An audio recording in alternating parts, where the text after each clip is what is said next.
Avec nous sur ce plateau, Amar Kane, bonsoir. Alors bonsoir, M. Ndiaye.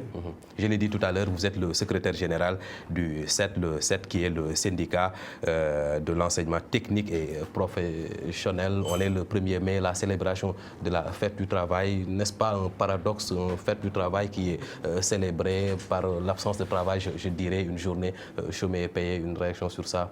Voilà, donc merci M. Ndiaye de l'invitation. Ouais. Vous me permettez d'abord de rendre hommage à tous ces travailleurs, les travailleurs aussi bien du Sénégal que les travailleurs dans le monde entier. En fait, le 1er mai est une fête pour les travailleurs. Ouais. Et cela remonte un peu dans l'histoire des luttes qui ont été entamées par les ouvriers. Ouais. Afin d'accéder aux 8 heures de travail. Parce que vous savez, avec la révolution industrielle, il fallait quand même mener des luttes ardues afin que le patronat puisse laisser quelques pans au travail. Parce que n'oublions pas qu'à la fin du 19e siècle, la plupart faisaient jusqu'à 14 heures, voire 16 heures de travail par jour. Alors, il y a eu la naissance des syndicats et qui ont permis quand même aujourd'hui d'être dans un canevas où chacun aujourd'hui peut travailler au maximum 8 heures par jour. Alors, fêter, c'est une fête, certainement. On ne l'oublie pas, mais aussi on doit se rappeler le sens même de cette fête. Exactement. Il s'agit juste pour cette fête maintenant de se rappeler tous les combats qui ont été menés par les aïeux jusqu'à aujourd'hui. Parce qu'un syndicat quand même, c'est d'abord essayer de voir comment mettre dans les conditions idoines les militants, leur chercher un meilleur devenir, et aussi lutter, parce que vous savez, quand on parle de lutte, il est évident que rien ne s'obtient sans la lutte. Tout s'arrache. C'est la raison pour laquelle vous entendez très souvent les syndicats manifester afin d'améliorer leurs conditions de vie. Parce que quand même, sans ces syndicats, quand même, on n'aurait pas eu ce qu'on a eu aujourd'hui comme travailleurs. Exactement. Vous avez bien campé le décor. Le 1er mai, c'est aussi pour prendre en considération les aspirations des travailleurs avec le dépôt des cahiers de doléances au Palais de la République. Vous avez été au rendez-vous? Non, pas du tout. Vous savez, ça c'est une tradition bien installée chez nous. Chaque 1er mai, évidemment, nous assistons à la remise des cahiers de doléances. Mais vous savez, moi personnellement, si, selon ma philosophie, selon ma vision, en réalité, cela ne sert absolument à rien du tout. Parce que quand même c'est une tradition, il faut qu'on respecte cette tradition. Il faut que les gens défilent, il faut que les gens se mettent en boubou. Et comme je l'ai dit sur ma page Facebook, moi je ne suis pas associé au folklore. Parce souvent, que quand même, même. Non, moi je dis que c'est du folklore. Nous, si je prends l'exemple du syndicat que je dirige aujourd'hui, nous avons manifesté notre soutien aux travailleurs, mais à travers des sessions de formation. Nous avons dit, on va fêter les travailleurs. Comment fêter les travailleurs? Allons les renforcer en capacité. Donc on a eu à dérouler 2 sessions de formation. La première session s'est déroulée à Diourbel, entre hier et aujourd'hui, et une deuxième formation qui se déroule à Louga. Là, il s'agissait de prendre des professeurs de X matières, de différentes matières, de pouvoir les former par exemple en transformation de légumes et en conservation de produits. Ou bien de prendre d'autres professeurs qui sont des professeurs de mathématiques, des professeurs d'anglais, des professeurs de couture. Une formation continue. Non, vous les formez en fait pour qu'ils aient au moins les BA d'un métier, à savoir par exemple le micro-jardinage. Par exemple, ceux qui ont été capacités aujourd'hui durant ces 48 heures, une fois chez eux, peuvent aujourd'hui faire ce qu'on appelle le sirop. Ils peuvent faire le sirop, c'est-à-dire que par exemple, les produits que nous avons souvent qui pourrissent, nous pouvons les transformer en sirop. Et cela permet à ces gens quand même de pouvoir, ne serait-ce que même s'ils ne sont pas dans le domaine commercial, d'avoir au moins une connaissance de plus. Mais aujourd'hui, vous prenez quelqu'un, comme nous l'avons l'habitude de le dire, comme tant d'événements au Sénégal.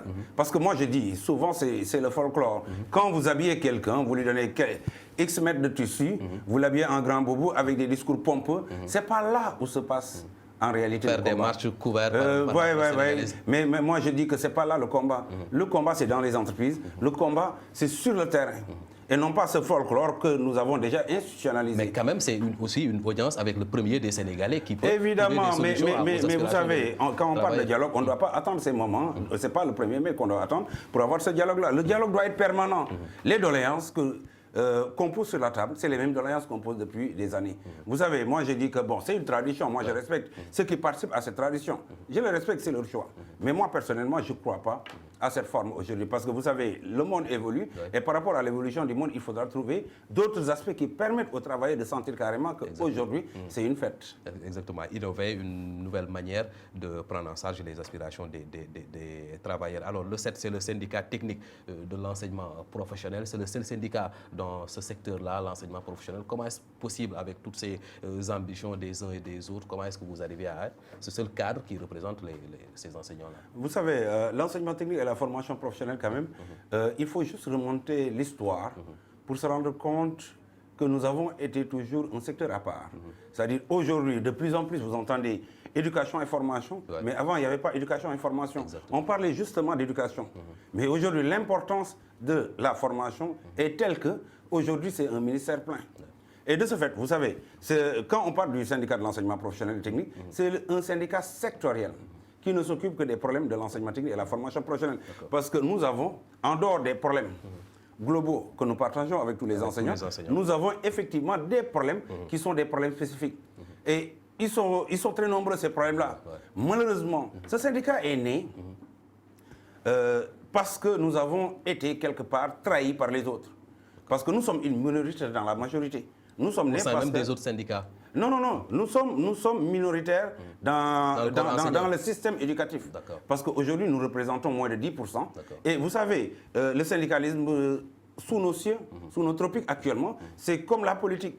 C'est l'effet de la masse. Et on oublie souvent ces petites mains qui abattent un travail extraordinaire, mais qui souvent ne sont pas au devant de la scène. Alors, nous avons dit, mais pourquoi déléguer chaque fois nos problèmes? Pourquoi être minoritaire chaque fois, alors que nous avons la capacité et la possibilité de régler nos problèmes? C'est la raison pour laquelle, dès les années 2014-2015, nous nous sommes évertués à mettre en place une structure aussi légale. Parce que vous savez, avant même la formation de syndicats, on était regroupés dans différents collectifs. Mais on se rendait compte qu'en réalité, nos problèmes spécifiques n'ont jamais été pris en compte. Tenez-vous bien, M. Diaye. Et c'est triste de remarquer, et personne n'en parle. Tenez-vous bien que dans le système éducatif sénégalais, il y a des enseignants qui y sont depuis presque 15 ans, voire 20 ans, mais qui n'ont pas bénéficié d'un seul avancement, qui gardent toujours leur salaire de départ. Avec tous les acquis qu'il y a eu dans avec tous les acquis qu'il y a eu, c'est-à-dire que pour ces gens, il s'agit certainement des professeurs de contractuels. Exactement. Parce qu'il n'y a pas, parce que vous savez, quand on est professeur contractuel, il y a des étapes à franchir pour pouvoir avancer. Or, il s'avère qu'il faut d'abord avoir un contrat d'engagement. Avec l'État pour pouvoir faire ça. Et je peux vous dire que rares sont ceux qui ont un contrat d'engagement. Donc, de facto, ils sont devenus contractuels. Or, si vous avez un contrat, il vous faut avoir ce qu'on appelle un glissement pour le premier avancement. Et après ce glissement-là, pour le premier avancement, il faudra, pour avancer une deuxième fois, il faudra aller vers ce qu'on appelle les commissions administratives. Mais tenez-vous bien, depuis 2011, je dis bien depuis 2011, aucune commission ne s'est tenue. Donc depuis 2011, c'est le statu quo. Personne n'en parle. Ça, c'est un parmi tant d'autres problèmes.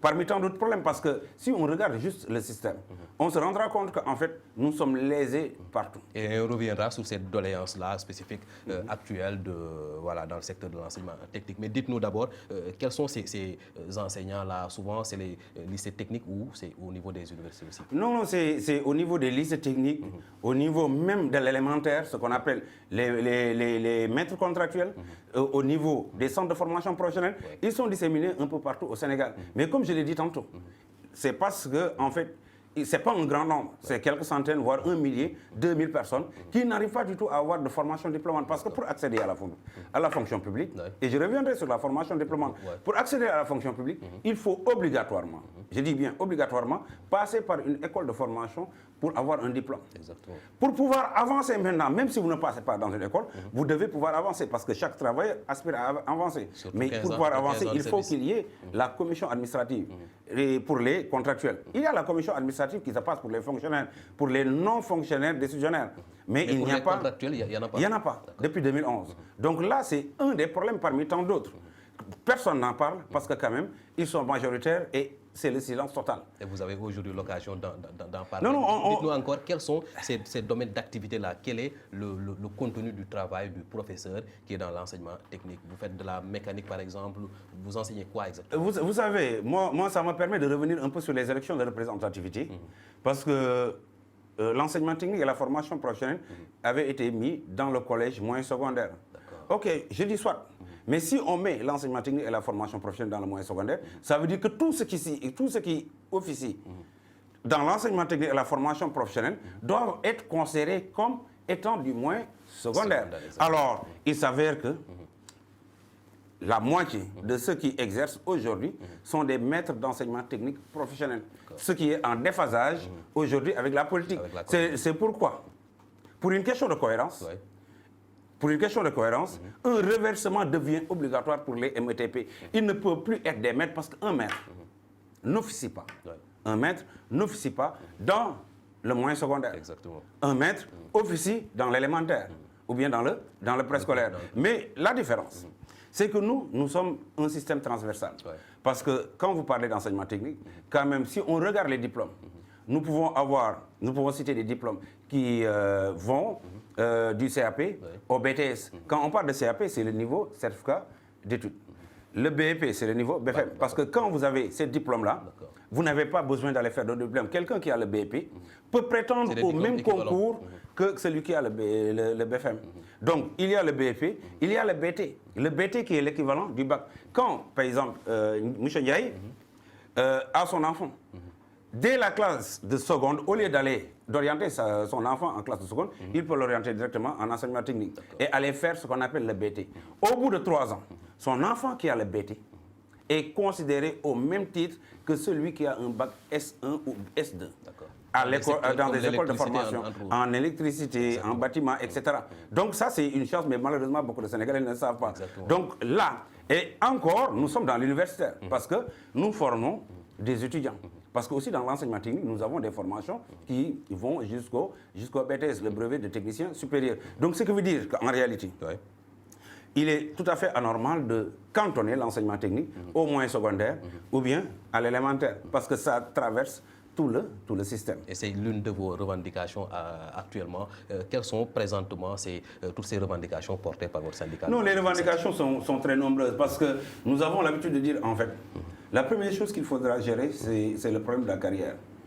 Et tenez-vous bien, M. Ndiaye, aujourd'hui, il y a un paradoxe ambiant. Vous l'avez suivi il y a moins d'une semaine lors comment dirais-je, du conseil ministériel. Le président a demandé l'accélération des travaux. Mais il y a un paradoxe par rapport à ces travaux. Il y a quelque chose qui sous-entend ces travaux-là. Parce qu'aujourd'hui, comment pouvez-vous comprendre le programme des 45 centres? C'est noble de pouvoir installer des centres partout. Mais tenez-vous bien, il y a des régions où des programmes de construction avaient été commencés par l'État. Les bâtiments ne sont pas encore livrés. L'État va encore construire un autre bâtiment. Vous prenez, et encore pire encore. C'est le cas de Matam, par exemple. Allez à Foundiougne. À Foundiougne, vous allez trouver 2 centres qui sont déjà en construction depuis des années et qui ne sont pas livrés. Et on va encore, dans ce même département, mettre un nouveau projet. Dans ce même département, mettre un autre projet. Donc pourquoi dupliquer cela? Et autre chose, au moment où on est en train de construire à hauteur de milliards, on voit la réduction drastique des budgets alloués aux établissements. Tenez-vous bien. Au budget de fonctionnement. En 2012, un lycée technique, comme le lycée technique de Thiès, avait plus de 50 millions de budget. Cette année, et alors que le nombre n'est pas le nombre aujourd'hui, cette année, c'est 5 millions qui a été alloué. Imaginez 5 millions pour à peu près 700 à 800 apprenants. Que visons-nous? La qualité. Et quelle est l'explication qui est donnée? Non, l'explication qui est donnée, c'est que les établissements ont ce qu'on appelle des ressources générées. Les ressources générales, ça veut dire qu'aujourd'hui, les inscriptions et autres. Les inscriptions, les travaux qui sont faits, etc. Mais cela ne peut justifier qu'on puisse rabaisser à ce niveau ces budgets de fonctionnement. Ces budgets, parfois, permettent juste de tenir un semestre. La plupart du temps, dans certaines écoles, c'est les directeurs qui se débrouillent pour continuer pour faire les cours. On se précipite à ouvrir des établissements. On se gargarise à montrer qu'on a créé tel nombre de centres. Mais en réalité, la question qu'il faudra se poser, c'est que le nombre de centres créés, est-ce que ces centres sont fonctionnels ou pas? Je vous donne un exemple très simple. Aujourd'hui, on a forcé le démarrage de certains centres. Mais dans certains centres, comme le centre de Dara, il n'y a ni eau, ni électricité. Et alors que la formation est technique. Alors que la formation est technique. Il n'y a ni eau, ni électricité. Alors, pour se débrouiller, et c'est le moment aussi de féliciter le directeur, Ouais. le directeur s'est débrouillé pour trouver ce qu'on appelle un groupe électrogène. Mais cela a quel coût? Pourtant, récemment, on a vu une dotation du président de la République à travers le ministère de l'Enseignement supérieur, voilà, de 52 milliards de francs CFA à l'enseignement technique. Oui, mais vous n'avez pas bénéficié de cette là. Vous savez, moi j'ai toujours dit, la politique des chiffres, c'est ce qui nous fatigue. Il y a cette phrase que j'avais dit lors... Là, c'était du concret, hein, c'était du... Non, non, mais je vous dis, il y a cette fameuse phrase que j'avais eu à dire dans une émission d'une haute télé, où j'avais dit, tout le monde ment à tout le monde. Parce que les rapports qui sont présentés, il n'y a que du faux. Aujourd'hui, tout le monde trompe tout le monde parce que nous avons besoin de chiffres. Parce que ce qui importe... Souvent, c'est des estimations qui sont faites. Pour ce qui importe chez beaucoup d'entre eux, c'est de dire et de montrer que par rapport à l'équipe précédente, nous avons fait plus. Mais cela, c'est la communication. Mais sur quelle base? Sur quelle base? Qu'est-ce que vous avez fait? Et quelle est la finalité de ce que vous avez formé? Aujourd'hui, on crée des centres un peu partout.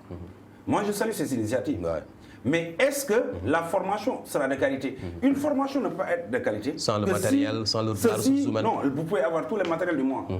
Ici, dans votre studio, vous pouvez l'équiper en matériel high-tech. Mais si vous n'avez pas un bon technicien, qui va faire démarrer les choses? C'est la même chose pour un enseignement de qualité. Il faut des enseignants de qualité. Or, un enseignant de qualité doit obligatoirement subir une formation diplômante. Exactement. Aujourd'hui, nous avons ce problème au niveau du ministère de la formation professionnelle. Et peut-être ça me permettra de revenir sur la question des décisionnaires. Peut-être vous en avez entendu parler.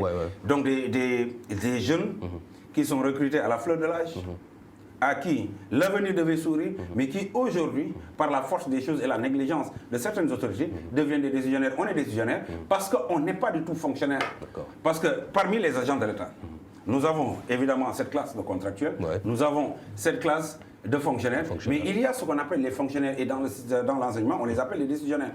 Et pour la plupart du temps, ceux qui sont devenus décisionnaires le sont par la faute de l'État. Et ils subissent des injustices incroyables. Mais comme je l'ai dit, c'est-à-dire qu'on accepte ces faits comme si c'était des choses anodines. Mais moi je dis que quand même... Alors que ça impacte même dans la formation. Non, vous ne pouvez pas imaginer que quelqu'un puisse rester dans un endroit, parce que moi je dis qu'entre guillemets c'est comme être en stage, 12 ans, 13 ans, 14 ans à attendre une formation diplômante. Aujourd'hui, depuis 2 ans, aucun formateur, aucun enseignant n'est formé au niveau de la FASTEF. Pourquoi? Pour une modique somme de 300 millions. Nous, dans notre ministère... Qui devrait être apporté par l'État. Qui devait être apporté par l'Éducation nationale et le ministère de la formation professionnelle. Aujourd'hui, au niveau de notre ministère, il n'y a pas eu de déroulement de formation durant les fêtes de Noël. Pourquoi il n'y a pas eu de déroulement les fêtes de Noël ni les fêtes de Pâques? Pourquoi il n'y a pas eu de session de formation? Parce que notre ministère devait seulement 14 millions. À qui? Au SNEPS de Thiès. Donc c'est des choses quand même qui sont là, alors qu'au même moment, nous les voyons dans le meeting, nous les voyons faire du floor call en donnant un peu partout de l'argent. Donc ce qui manque, ce n'est pas de l'argent. Ce qui manque, en fait, c'est le sérieux pour atteindre les objectifs qui sont assignés. D'accord. Alors, c'est rare qu'un syndicaliste n'ait pas parlé, premièrement, de cette question pécuniaire, la rémunération. Vous avez parlé d'aspects techniques, de formation, de matériel. Qu'en est-il de la rémunération des enseignants de l'enseignement professionnel et technique? Mais vous savez, la rémunération, aujourd'hui, vous avez bénéficié de l'augmentation? Nous avons bénéficié, mais cette augmentation, il faut le dire. Certains pensent qu'en fait, c'est des... C'est quand même un acquis considérable. Non, c'est un acquis, vous savez. Tout est acquis, même 5 000 francs, 10 000 francs, c'est un acquis. Mais quand même, nous méritons plus que cela. Parce qu'aujourd'hui, nous demandons à ce que le système de rémunération soit corrigé. Il ne s'agit pas de faire des augmentations. Chacun doit mériter son salaire. Aujourd'hui, des augmentations sur ces cas ont été faites, et félicitations aux syndicats qui ont été négociés. Mais ce n'est pas ce que nous attendons. Nous, ce que nous attendons, c'est la correction. L'alignement. Non, c'est la correction en réalité. Parce que qu'est-ce qu'un magistrat a de plus qu'un enseignant qui a son bac plus 6? Absolument rien du tout. Qu'est-ce qu'un médecin a de plus? Rien du tout. Donc il faut qu'il y ait cette équité, cette justice sociale. Nous ne demandons pas à être favorisés par rapport aux autres, mais qu'on soit au même niveau que tous les autres. Parce que nous, pour la plupart du temps, nous sommes de la hiérarchie A pour les professeurs d'enseignement secondaire. Souvent, c'est le nombre pléthorique des enseignants non, qui arrêtons empêche. de parler de nombre parce que nous n'avons pas... Vous êtes des milliers alors que les juges et autres sont quelques centaines. À nous tourner les pouces. C'est parce que le premier maillon, le maillon essentiel pour le développement d'un pays, c'est d'abord l'enseignant. Qui forme les autres, c'est l'enseignant. Donc souvent, c'est cet argument, vous êtes nombreux. Mais nous ne sommes pas nombreux parce qu'il y a encore un manque criard d'enseignants. Il faudra que tout le territoire sénégalais, dans tout ce pays, qu'il y ait suffisamment d'enseignants. On n'a jamais trop d'enseignants. On n'a jamais trop de médecins. On n'a jamais trop d'ingénieurs. Parce qu'un enseignant, c'est quelqu'un qui forme pour la vie. Donc même parler du nombre, imaginez que l'ensemble de ce groupe-là, qui représente plus de 4%, qui représente plus de 4/5 de l'ensemble des agents de l'État, perçoit même pas la moitié des sommes destinées au salaire. À titre d'exemple, c'est vous donner par exemple... Et pourtant, au temps d'Ablade, on disait voilà, 40% du budget... Non, là, c'est le budget alloué. C'est le budget alloué à fonctionnement et autres. Mais quand le budget est alloué, la plupart du temps, ils sont dans... il faut voir qu'il y a l'investissement, ce n'est pas seulement les salaires, mais il y a l'investissement, etc. Et c'est par rapport à ces investissements que, quand même, ça reste à désirer, parce qu'il y a une surfacturation énorme. Il y a une surfacturation énorme. C'est-à-dire que du matériel qui peut être acheté sur le marché... Vous êtes là en tant que syndicat de veiller à cela? Non, nous jouons le rôle d'alerte. Nous jouons le rôle de veille. Mais ce n'est pas nous qui donnons les marchés. C'est sûr. Mais quand même, nous dénonçons. Et nous allons continuer à dénoncer ces faits-là. Parce qu'aujourd'hui, il y a assez d'argent qui coule dans le système. Mais seulement ceux qui sont chargés de gérer cet argent sont plus à leur compte qu'au compte du ministère. Et on va parler de l'importance de votre corps de métier à l'heure où on parle de Xëyu Ndaw yi, ces jeunes qui ont besoin d'emploi et surtout de formation. Vous ne devriez pas être le premier partenaire de l'État du Sénégal dans la formation en mécanique, électricité, entre autres? Oui, effectivement, c'est-à-dire qu'aujourd'hui, nous sommes l'un des premiers partenaires parce qu'on ne peut pas parler d'emploi sans qualification. Parce que dans le temps, on avait remarqué qu'on voulait donner de l'emploi, mais les qualifications restaient à désirer. Ce qui se pose, le problème qui se posait au Sénégal, ce n'était pas un problème d'emploi, mais c'était un problème d'employabilité.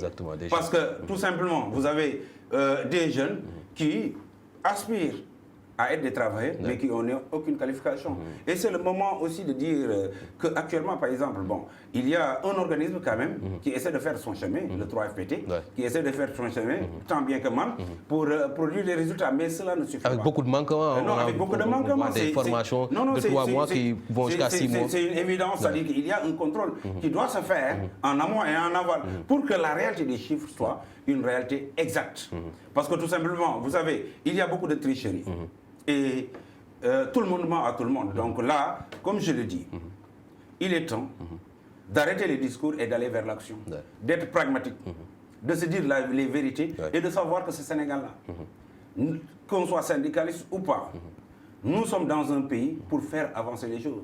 Mais nous ne sommes pas là en tant que syndicalistes, parce que quand vous parlez de syndicalisme, on pense à la grande gueule, on pense souvent à des gens qui sont là pour détruire un système. Nous ne sommes pas là pour détruire un système, mais nous sommes là pour que le système puisse prendre en compte les préoccupations des travailleurs. Et quand on parle syndicat, on passe aussi au traitement qui s'accompagne avec le statut de secrétaire général, par exemple, de syndicat. Vous êtes bien traité, vous êtes à la disposition du syndicat, vous n'exercez même plus votre métier. Il y a beaucoup d'avantages, il y en a même qui en profitent pour faire des activités politiques. Comment est-ce que vous voyez cette situation-là? Alors ça, vous sous-entendez quelque chose, mais bizarrement...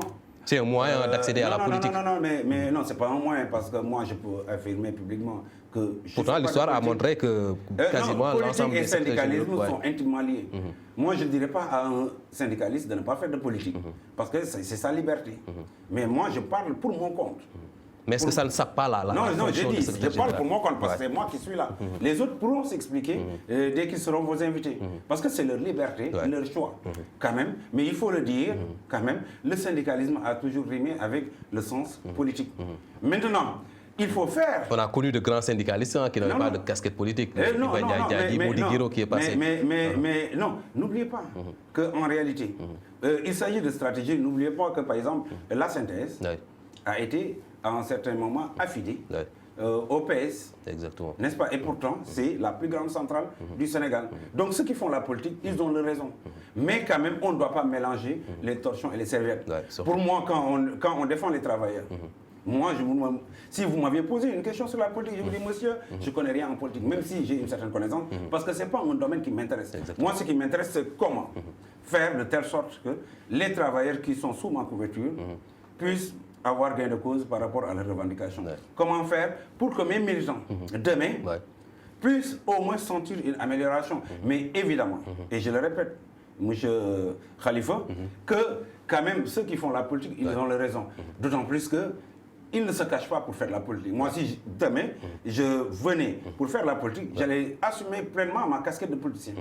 Souvent, c'est pour d'autres luttes politiques aussi que certains ne voient pas ce mariage-là, politique et syndicale. On va terminer avec cette promotion de l'enseignement technique. Est-ce qu'avec le ministère, vous travaillez de connivence pour vulgariser au moins ces métiers-là qui devraient être privilégiés à la place de ces formations académiques-là? Alors, ce qui est bizarre, c'est que c'est comme si nous étions des chiens de faïence. C'est-à-dire qu'en réalité, je ne dirais même pas que nous sommes des adversaires, mais nous sommes vus souvent par les autorités dans le ministère comme des ennemis. Donc il y a une campagne de diabolisation, alors que nous, en réalité, nous ne demandons rien. Ce que nous demandons, c'est juste une justice sociale, basée évidemment sur les textes. Donc, aujourd'hui, nous ne sommes pas en collaboration avec le ministère sur quel programme que ce soit. Et c'est dommage. Nous sommes indépendants et autonomes et nous allons connaître ainsi. C'est dommage, n'est-ce pas? Non, pas du tout. Nous ne regrettons rien parce que cela ne nous empêche pas quand même d'avancer et de combattre. Parce qu'aujourd'hui, vous savez, nous n'allons pas vers des conciliabules sous le dos des travailleurs. Nous sommes restés fermes sur nos positions. Nous n'avons pas à quémander quoi que ce soit au niveau des autorités. Parce qu'eux, ils sont chargés de faire, de dérouler la politique. Et nous sommes chargés, nous, de veiller à l'épanouissement des travailleurs. D'accord. En tout cas, merci beaucoup, Amar Kane. Merci, Khalifa. Je rappelle que vous êtes le secrétaire général du syndicat de l'enseignement technique et professionnel, le SET, qui était l'invité dans ce journal. Et c'est à l'occasion de la célébration du 1er mai, cette journée consacrée aux travailleurs. C'était le journal de Sunu Label TV que nous avons eu le plaisir de vous présenter. La suite de nos programmes, c'est avec la focale du jour. On parle au sport avec Cheikh Tidiane Sy. Bonsoir.